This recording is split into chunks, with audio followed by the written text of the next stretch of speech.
Thank you, everyone, for joining us. My name is Hitin Sani, and I will be the operator for today's call. Welcome to Tribe Property Technologies' fiscal first quarter 2025 financial results conference call. This call is being recorded. We will be having a question and answer session at the end of the call. On our call today, we have Tribe CEO Joseph Nakhla and the company's president and CFO, Angelo Bartolini.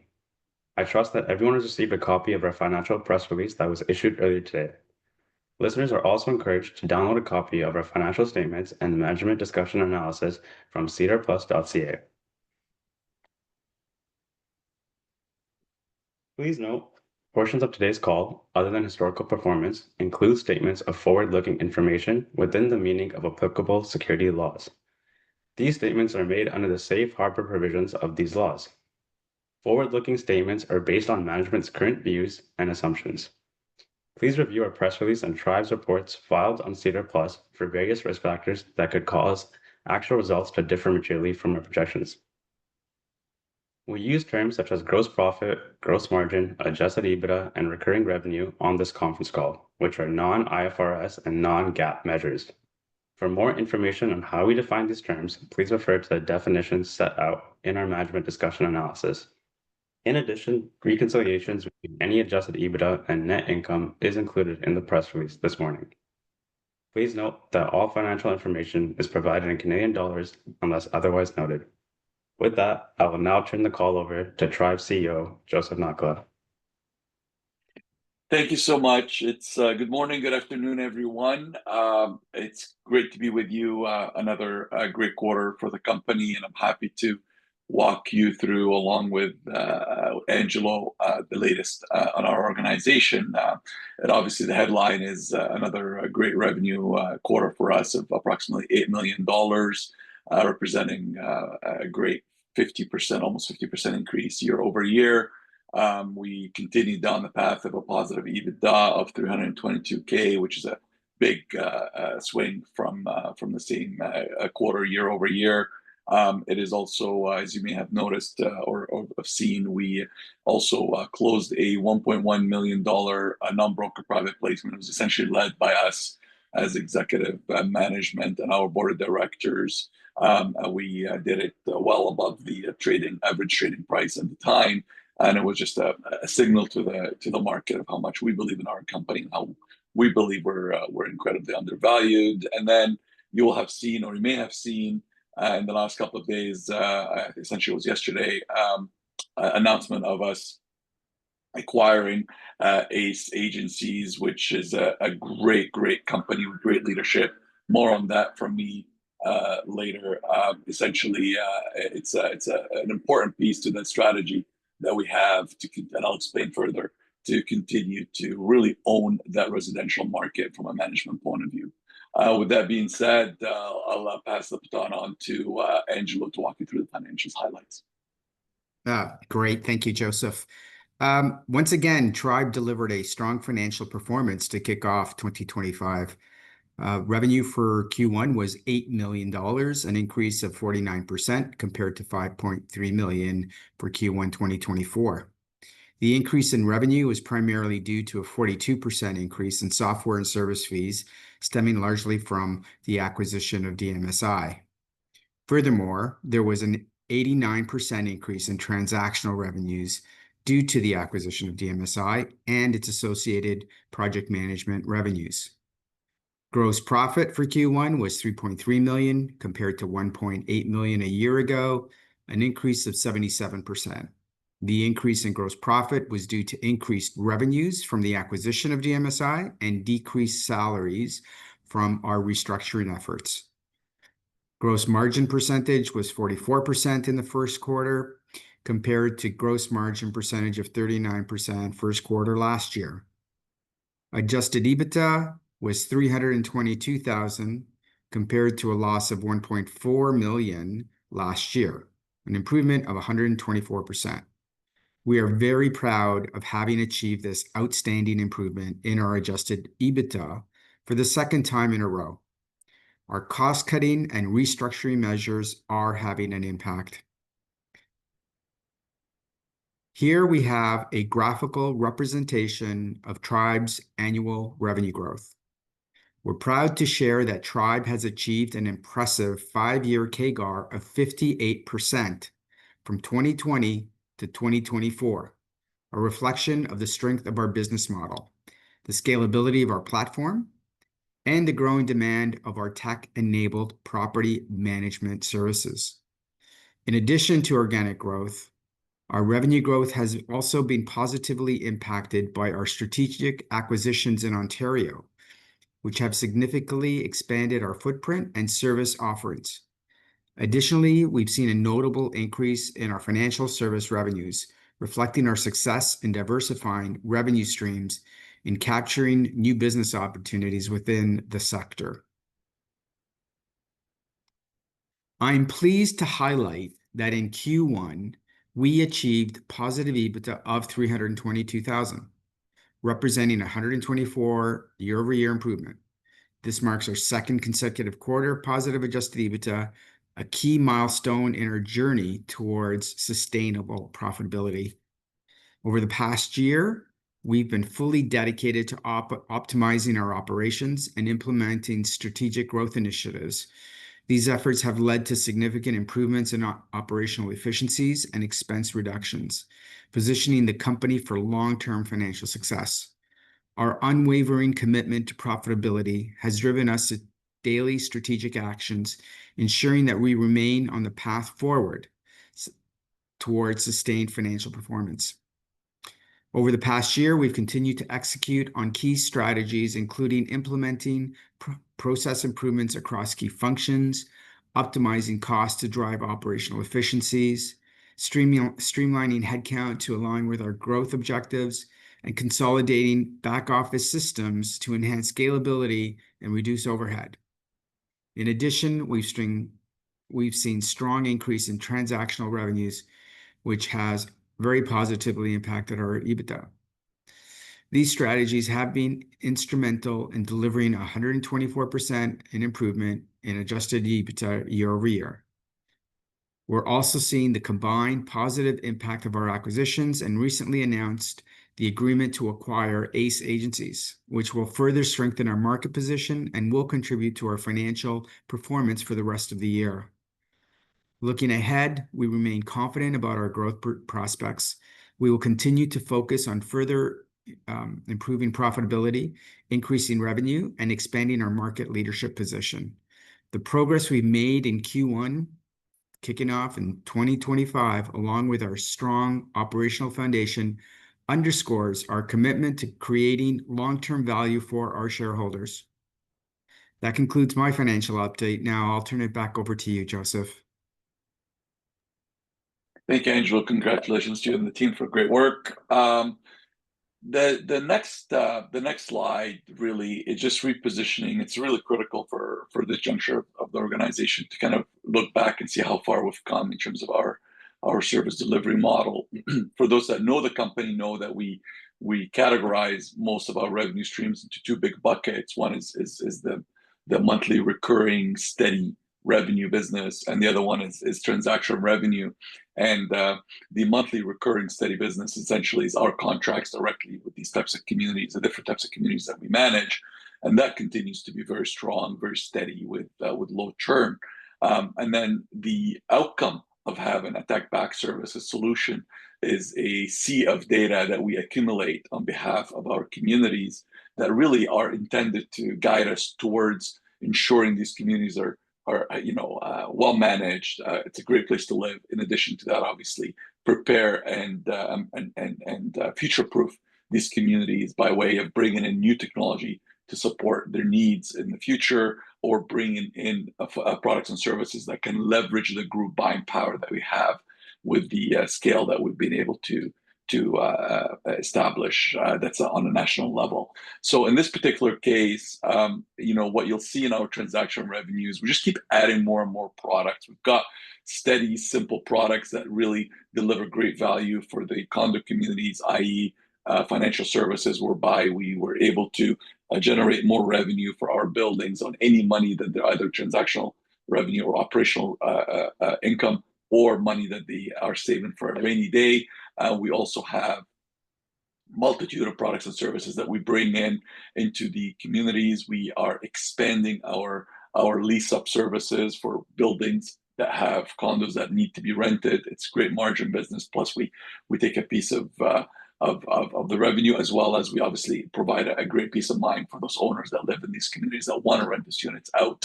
And then we keep adding more to our digital marketplace. And the outcome of all that, I've been speaking about it now for a couple of years, is an 89% increase year over year, whereby our transactional revenues essentially in Q1 accumulated almost 20% of our total revenue. That really indicates and speaks to that the model is essentially working. Next slide, please. We announced the acquisition of ACE Agencies, and for everybody to understand a little bit more about that market, for those that follow us know that we essentially manage big, large condo corporations, and sometimes they're not very large, smaller, and we also manage institutional rental communities. These would be apartment buildings on behalf of pension funds, REITs, or family offices. But there's actually quite a bit of overlap, and that is condo units that exist that are owned by individuals that whereby they would like to rent them out. So they're either purchased as an investment, or in some cases, someone is just accumulating, moved into the unit, lived in it, it's one bedroom, have enough disposable income to buy a 2-bedroom to move out in it, and want to rent out that one single unit. ACE Agencies essentially is a lower mainland, or essentially Greater Vancouver, a company that's done a great job. It manages about 900 of these specific homes, and that is a division that exists within our midst, a Tribe, prior to the acquisition, but it's a small division. So this acquisition alone increases our portfolio by about 275%. And the great opportunity there is, again, you have to be under a rock to not be seeing a lot of the news about developers that are actually seeking buyers to buy into the condo development. We know that market has slowed down a bit, but really what this opens up the door for is investors that are buying these units, perhaps at a slight discount, and they'd like to rent them out. And in some cases, there's actually some developers who, let's say, have 15, 20 units left in the building, and they actually would like those to be rented out. This division that we acquired, and this essential muscle, the divisional muscle that we acquired, allows us to take advantage of these opportunities, offer an incredible solution, that's tech-backed services solution, to our either developers or the investors buying within their communities, and also offer that to the existing communities that we manage on the condo side, whereby 1 or 2 or 3 or a handful of owners in the building are actually seeking the opportunity to rent out the units that they've bought there. Everybody, 3 years ago, you just put your unit on Craigslist, and you get 30 people asking you if they're interested, if the unit is available. Things are changing, and that is actually why we believe the service that we've got is perfectly timed, simply because my personal phone has never rang as much with people, friends of mine that have investment units, that actually seeking help now, because it requires a lot more due diligence in identifying the good tenant to be moving into these units. So I'm incredibly excited about that acquisition. Jason and his team, Jason is the operator / founder of that company. He's been added to our executive team. We're going to give them access to all of our population. We're going to start with BC and work our way into the remainder of all of our markets in the country. We're very excited to have them on board. The company did incredibly well last year, approximately $1.4 million in revenue, with a very strong Adjusted EBITDA. And the deal was all shares at 55 cents. And all it did is just illustrated the belief of the operators and the founder of the company in the direction we're heading as an organization to be a part of us. Next slide, please. So to reiterate our model and illustrate how it's working, essentially, we, other than organic growth, whereby we either work directly with developers building brand new communities, or REITs building brand new rental communities, we very much allow, obviously, transition communities or transition buildings. These are buildings managed by other third-party property management companies, whereby the owners or condo corporation would like to migrate to our services. That's our organic strategy in a nutshell. We continue to look for great tuck-ins or acquisitions. We acquire those companies, digitize them, put all of our technology in them, improve their gross margin, which you'll have noticed an improvement. We're up to 44% in gross margin right now. We optimize the service delivery in addition to, quite frankly, improving the service delivery as well, the experience of those people living in these communities, the performance of the building in different categories whereby they don't spend, at least not in alignment with inflation, hopefully much lower than inflation in terms of your maintenance fees going up. And then we obviously introduce more services, and going back to the slide that spoke about segmentation, we actually put more on products and services that either save people that live in these communities money or improve the operation of the building. One of the big things that we've added this year is a fantastic energy management solution, whereby for those buildings that don't have enough capacity for electricity for more products and services, we've added those, and that continues to grow that revenue stream. And then once you've added it all up, we obviously just start generating cash, which is the journey we've been on for the last couple of quarters. And from there, we've been actually able to reinvest into businesses and into further businesses. For those that don't know or don't remember, we do have a great relationship with a senior bank, Bank of Nova Scotia, whereby we have a relationship to make senior debt available for us for acquisitions as we go.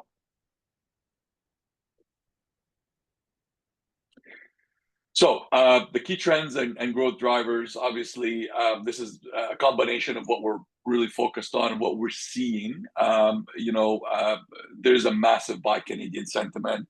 As you may remember, our business, our company is essentially recession-proof, pandemic-proof, tariff-proof, and there's more and more of the desire for our services to be available. The largest two property management companies in Canada are American, and we're seeing a shift in the desire to be managed by Canadian companies.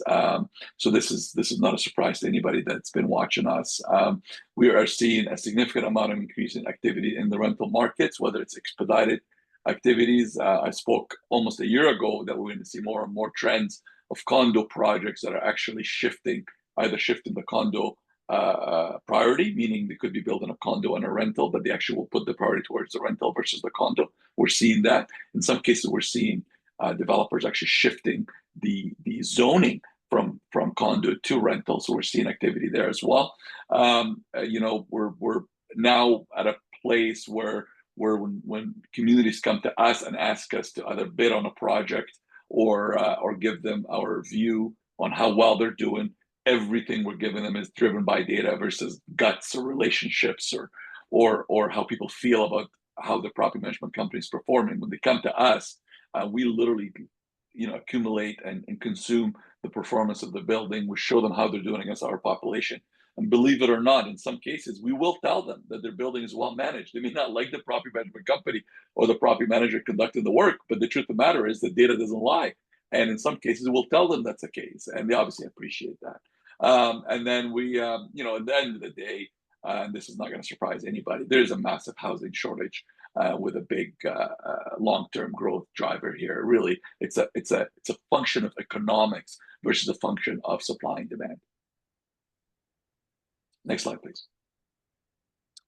Our 25 outlook, which we've shared with everybody before, we continue to increase our organic growth. Just for those that don't know or don't remember, when we land our Tribe branded kind of activity in a market, we stabilize the company we've acquired in that market geographically, and then we obviously start our digital marketing tools to let the world or in that market know that we exist and the value proposition, and then we actually start converting our leads from there. We'll continue to execute an M&A strategy based on what's available in the market, and everybody in the markets we're in is available. At all times, we're in constant conversations with potential acquisitions, and we'll continue to innovate. We don't talk probably too much to detriment in some cases about the great products and services that we keep pushing out through the door. Everybody and their dog is talking AI. I'm telling you, I think operational AI in our market will be very, very important. Keep an eye on us as we currently pilot and look at different AI solutions that can solve very little problems or really big problems in our ecosystem. And we will be very, very active and on the forefront of all of our AI needs, all the industry's AI needs. And there's more and more of those companies starting to bubble up that are just exclusively building one or two or three features specific to AI that we think can play a role in improving our economics, our gross margins, but also improving the lifestyle and solving more problems for the communities that we manage. I think, go ahead, next slide, please. I think this is it for me. I just want to thank you, those that have supported us in the market, those that are long-term shareholders. We're glad to be able to start delivering how our model at a national footprint is actually working, and we're existing communities that we've been able to manage that have been with us for years and years. We thank them as well, and we're starting to backfill now in our size on a national footprint. With that said, I'm happy to take questions, myself and Angela. Thank you. With that, we will now open the call to questions. Just a reminder that questions will be given priority to equity analysts.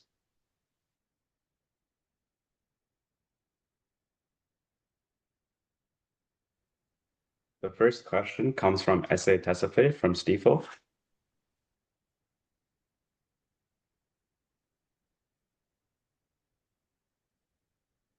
Hey guys, can you guys hear me? Yes, we can. Okay, perfect. Yeah, congrats on the quarter. My first question would be on organic growth drivers, and potentially if you could provide an update on how things like competitive displacements, new construction projects, and so forth are trending, and maybe what you see as potential levers that could drive upside now that Q1's in the books. Yeah, great question. Thanks, Essay. For me to answer that, just high level for our organic business is existing communities, been around 5 years, 10 years, 20 years, condo communities that are actually looking for a tech-backed solution, whether they heard of us or just went out to the market and found some content about us. For those types of relationships, this used to be a price-driven conversation. It's not a surprise to anybody that watches us to know that we're not the cheapest on the market, nor do we seek to be the cheapest on the market. If anything, we're one of the more expensive communities. But really, the driving force there usually is how much are you spending as a community on behalf of whether it's maintenance fees or in specific categories. How much is your insurance? How much is your admin costs? All that stuff. And in all categories, all significant categories, we beat the competition. This is just our position. This is not our opinion. This is actually third-party reporting that shows that in many large line items, capital expenditure categories, we beat the competition. So that kind of speaks for itself. So the question really becomes, at what point are you ready as a existing large condo community to come to Tribe? And we just navigate through the legal migration requirements there. In the case of developers building communities, I kind of touched on it earlier, nothing's really changed. We're seeing slight delays of completion, multitude of reasons, nothing too concerning, but we are still one of the top leaders. We work with 105 different developers that either use just 2 or 3 of our products or our suite of products that includes all of our software, all of the efficiency tools, as well as all of our warranty items, in addition to our monthly recurring services associated with managing the building. And that there's no shortage there. What we're essentially seeing is a slowdown of new construction starting.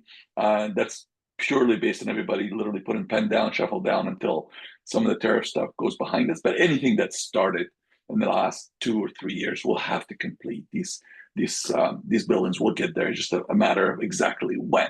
And we're not seeing any slowing down on that, maybe just delays. And then, as you'll have seen from that acquisition on the rental side, we're seeing more and more activity there, whether it's buildings being converted to that, which we're obviously at the forefront of, buildings that are condo that are being converted to rental, or rental buildings that were in construction that we're actually lighting up. We just lit up a couple of buildings last quarter. We haven't even seen the revenue of that yet, but we're going through a lease up. It is not a surprise that rental rates have slightly softened in specific markets. So what you're hearing is a true statement. It's probably mostly a function of a lot of condos being completed, going into the market, and now they're competing with some of the rental inventory in that market.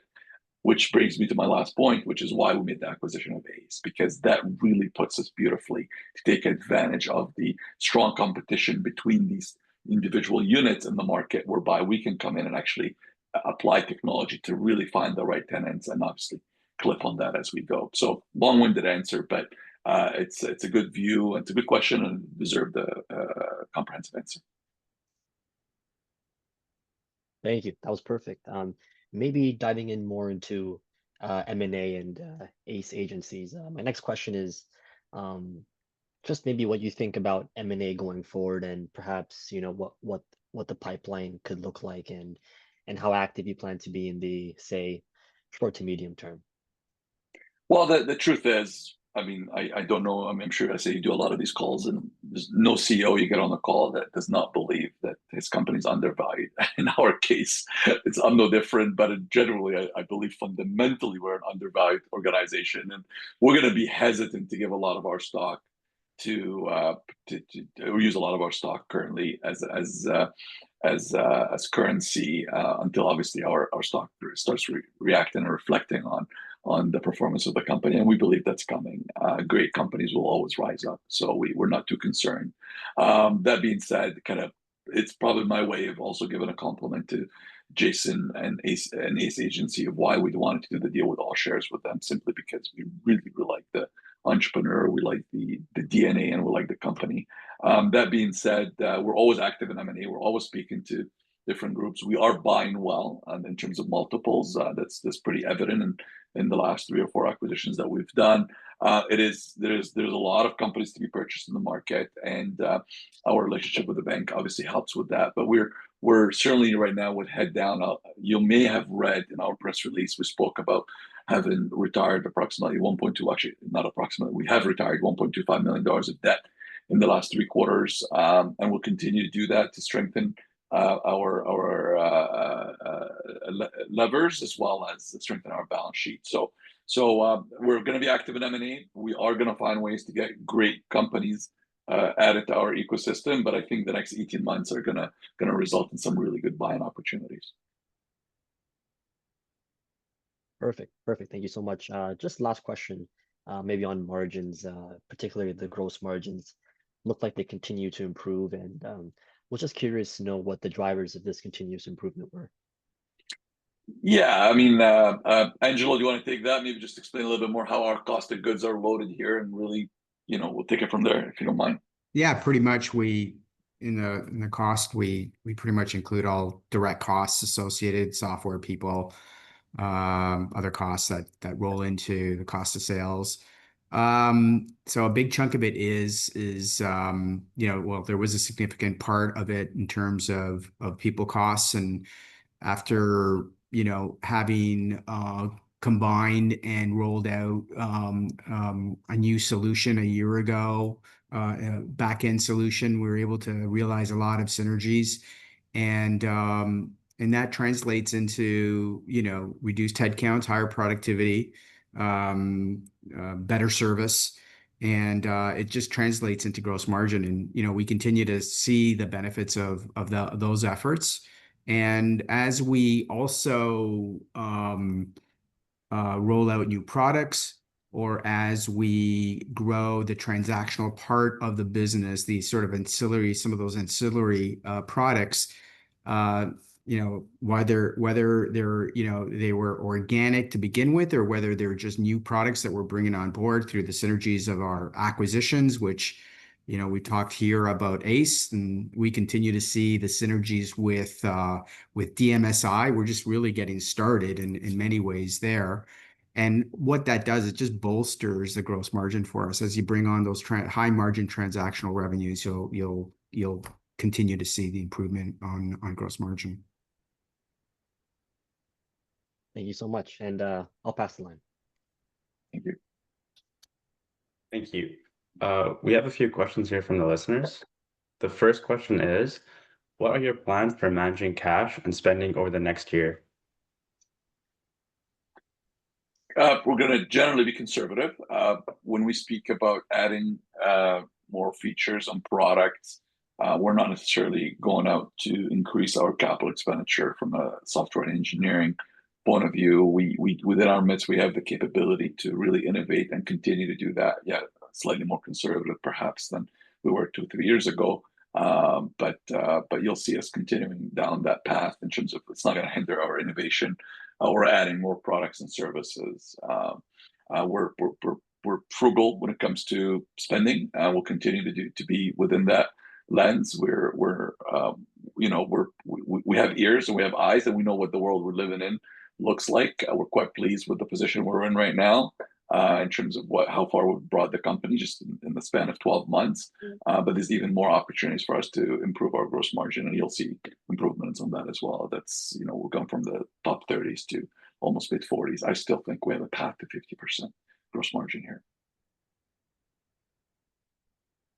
The second question here is, are there any plans to grow into the new regions like the US? Well, we're at all times able to and speaking with different targets in the US. For those that don't know, I would, with absolute educated comment, I would tell you that our condo management activities in Canada are, some will argue 10 years, but I would certainly say 5 years ahead of most markets in the US. Our laws, the way we regulate cash exchanging hands, the way we regulate the licensing requirements for people that actually do the work on the property management side, the way the financials are prepared. So needless to say, in the US, it's 50 states. So this statement isn't to apply to every single state, but to apply to the overwhelming majority of states. So we definitely see the demand in the US. There's a lot of inbounds that come our way from developers and others that are building there. For many of the people that are probably listening to this call here probably don't know that some of the largest, I'd say maybe 4 out of the top 10 condo developers in the US are actually from Canada. So a lot of the customers that we have currently in Canada are actually building in the US. So we're being strategic. We're obviously going to keep a close eye on the dynamics and what's going on there and the sentiment around that. But it's no surprise that the US market is a monster. But don't undervalue the condo business that we have here. For example, Toronto and Vancouver condo markets are top 10 in the US. That also gives you a perspective that we're still playing in a monster market here. And we as Tribe, we're just scratching the surface on the market share, despite the fact that we've already grown into the third largest. Thank you. Our final question here is, how are you using AI or automation to improve your platform and services? Well, how we're using it exactly now will differ when I get asked that question again in a couple of quarters. But right now, where we see AI playing a role is think of a community that has, hundreds of bylaws. You live in that community, you're a condo owner, and you want to do something as basic as identify, am I allowed to have a barbecue? Is there a limitation on the type of barbecue? I'm just using that as a very basic example. Well, for you to answer that, you probably have all the tools to get an answer, but it's complicated. You need to, probably get your hands on the bylaws. Not easy. If you live in a traditional building, you probably bought after the building was completed. How do you get an answer to there? So you're probably going to reach out to Strata Council. They don't have time to get back to you. You probably reach out to your property management group. And, you can imagine how low or high priority that is for some of your traditional property management experiences. Or you have a platform like ours, which we do. You have indexed all the bylaws that are very specific to that community, which we do. And then you have an AI agent that can go out there and get you that answer really, really quickly. That's a very basic way to identify how thousands of inbounds that come into property management can actually answer that. And then, so it's a simple option or example. And then you've got something incredibly complex, which we're not doing right now. Nobody's doing right now, but this is where we're going. I.e., I want to change the hardwood floors of my building, of my unit in the building. Think of, it sounds like simple, straightforward thing. It isn't, because you got to figure out what the rules are. Are you allowed to do it? You got to notify your condo corporation and get a permit. You also got to make sure that you work with groups that allow you. You got to notify everybody around you as well, because it's going to be very noisy. Plus, you got to work with groups that are certified, that can actually have enough insurance. As an example, it's a true thing, but to have enough insurance to be able to conduct the work. Otherwise, God forbid, hit a hit a pipe and cause an issue. They have to be insured properly. So imagine that and all the workflows associated with that. AI should be able to drive a truck right through the cost and the time associated with that. That's just another example. There's a suite of AI products that we're starting to look at around rental. It could be as basic as identifying and walking a potential some applicant that's interested in a unit, all the way to qualifying them yes or no, or thumbs up or thumbs down, or even setting up the appointment with them for them just to show up, and it does all the heavy lifting on behalf of the property manager. Or it could be as complicated of an AI product that actually looks at communication occurring in your 1,000 pages of notes of a community and actually recommend products and services that can lower the operating capital for you. For example, a condo corporation could be having constant conversations about their electricity limitation, and our AI engine would go in and say, did you know that Tribe has a partnership that can bring in an energy management system? Here's some information on it, and actually show them how it could actually generate lower expenses for them or solve a problem for them. So it's a long-winded answer. Believe me, we've got multiple theses on this. This takes a lot of my brain cells in terms of conversations, in terms of trying it. And not everything is going to work in the space, but AI has a place to live operationally within property management. There's just no doubt about it.